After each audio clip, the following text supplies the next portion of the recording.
Okay mga boss, update lang. Alam ko marami sa inyo kanina naghahanap sa akin. Pasensya po talaga dahil napakahirap ng signal doon.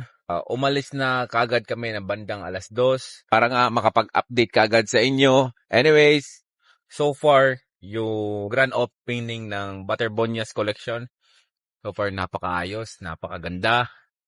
I-update ko lang kayo mamaya mga boss ha, sa nangyari. Ngayon kasi, bumabiyahe pa kami pa uwi ng Davao.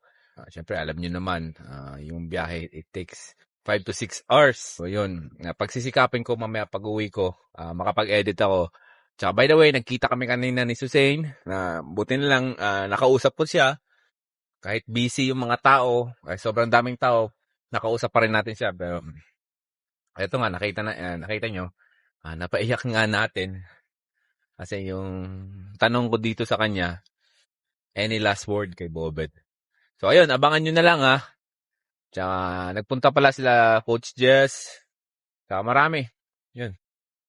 So, napaka-successful kanina ng grand opening. Kaya, abang-abang lang sa full video mga boss. Yun lang muna.